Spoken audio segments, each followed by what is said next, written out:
بھٹی صاحب، بس نہیں چل رہا تحریک انصاف کا، آپ کو بھی ایسا لگتا ہے؟ یا آپ کو لگتا ہے کہ ایک مقام عمران خان نے اپنا اچیو کر لیا ہسٹری میں، اب بس چلے نہ چلے تو کیا فرق پڑتا ہے؟ اور تاریخ میں یہ لوگ کہیں پہ نظر نہیں آ رہے دور دور تک، رانا صاحب کے جو لوگ ہیں، پارٹی ہے جو، کس طرح دیکھتے ہیں آپ سر؟ وہ آپ نے ایک فکرہ بولا ہے میرے بھائی، آج کے پروگرام کا حاصل ضرب فکرہ آپ نے رانا صاحب کو کہا ہے کہ آپ تو ویسے ہی ہیں آپ تو ویسے ہی ہیں جی، آپ تو ویسے ہی ہیں۔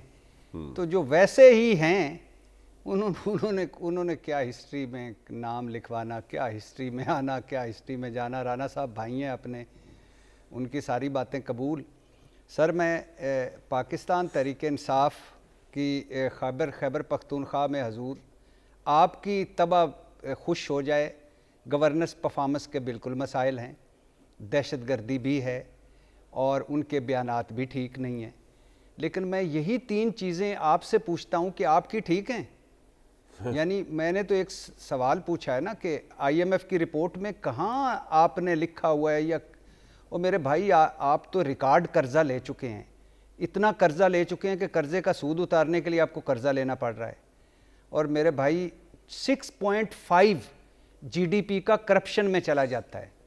اور اگر تو آپ نے مراد علی شاہ کو بھی دھمکی دی ہو کہ ہم گورنر راج لگا دیں گے، یہ جو گٹر میں 3 سالہ اکلوتا والدین کا بچہ گرا ہے، تو ورنہ اپنے لچھن سیدھے کر لیں۔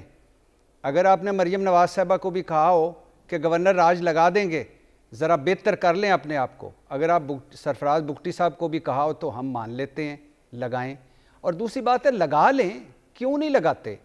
یہ شوق بھی پورا کر لیں۔ آپ نے تو پھر پاکستان تحریک انصاف کو ہیرو بنا دینا ہے۔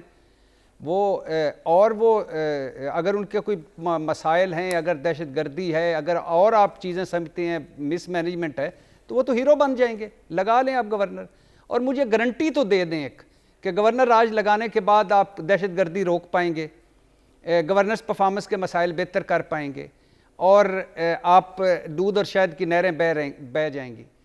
میرے بھائی، آپ کس کام کے لیے آئے تھے؟ آئے تو نہیں تھے، لیکن جب آ گئے ہیں تو کس کام کے لیے آئے تھے؟ اس کام کے لیے آپ آئے تھے۔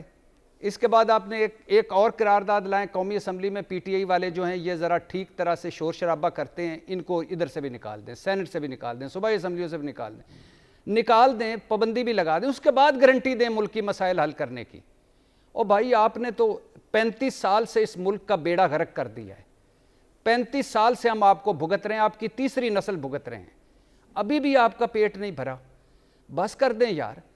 آپ اوپر سے لے کر نیچے تک کیا کر دیا آپ نے اس ملک کا؟ کیا یہ ملک تھا جب آپ لوگوں کے ہتھے چڑھا؟ کیا ملک؟ پرویز مشرف صاحب یاد آ رہے ہیں جب وہ ریزائن دے رہے تھے، اب اس ملک کا اللہ حافظ ہے۔ اور یقین کریں، میں سوچ رہا تھا کہ کیوں کہہ رہے ہیں، بعد میں پتہ چلا آصف علی زرداری صاحب صدر بن گئے ہیں، وہی جن کو یہ زر بابا کہتے تھے۔